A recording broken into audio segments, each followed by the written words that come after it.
মাছ ভাগ করা হয়ে গেছে, আমি সমান করে ভাগ করেছি। নিতাই, তোর মনে আবার কোনো সন্দেহ নেই তো? হ্যাঁ, সন্দেহ থাকলে বল, আমি আবার ভাগ করব। তোর ঝুড়ির মাছ আমাকে দে, আর আমার এই ঝুড়ির মাছ তুই নে। তা কি করে হয়? আমি দিতে পারবো না।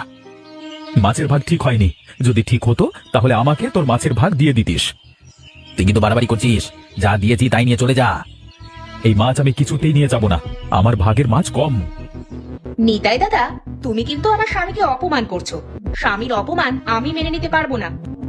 মাছ চুরির কথা আমি গ্রামের সবাইকে জানিয়ে দেব। এই পুকুরের মাছের ভাগ 2 গ্রামের সবাই পাবে।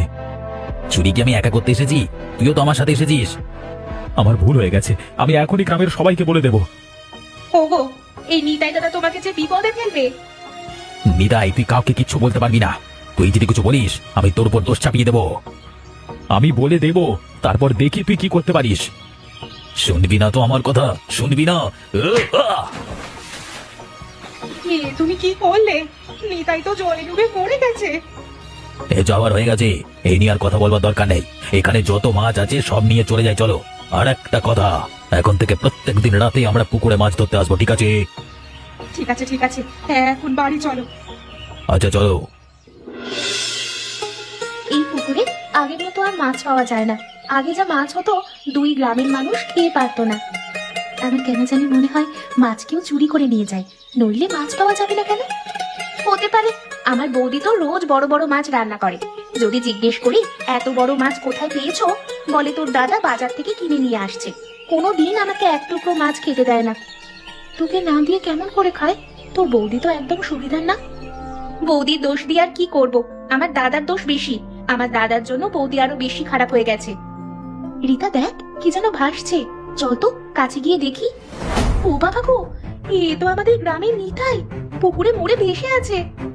এই পুকুরের জল আর নেওয়া যাবে না, চল আমরা পালিয়ে যাই। আমার তো খুবই খারাপ লাগছে, লোকটা এইভাবে জলে ডুবে মরলো। আমার কি মনে হচ্ছে জানিস, ওনাকে হয়তো ভূতে জলে ফেলে দিয়েছে, নইলে উনি জলে ডুবে মরতে যাবে কেন? আরে ভূত বলে কিচ্ছু নেই, এখন গ্রামের সবাইকে খবর দিতে হবে। তুই তোর গ্রামের সবাইকে খবর দিস, আর আমি আমার গ্রামের লোকজনকে খবর দিব। আরে লোকটার কিছুদিনই হলো বিয়ে হয়েছে, অল্প বয়সে লোকটার বউ বিধবা হয়ে গেল। হ্যাঁ রে, বউটার কপালই খারাপ। চল তাড়াতাড়ি গিয়ে সবাইকে খবর দি। হ্যাঁ হ্যাঁ চল। নিতাই দাদার লাশ পাওয়ার পর থেকে এই পুকুরের আশেপাশে কেউ আসে না। ভালোই হয়েছে বুঝলে, 2 গ্রামের পুকুর এখন থেকে আমার একা। রোজ মাছ ধরবো আর বাজারে বিক্রি করতে নিয়ে যাব। মাছ বিক্রির টাকা দিয়ে আমরা বড় লোক হয়ে যাব। তোমার বোন কিন্তু মাছ নিয়ে বিভিন্ন ধরনের প্রশ্ন করে।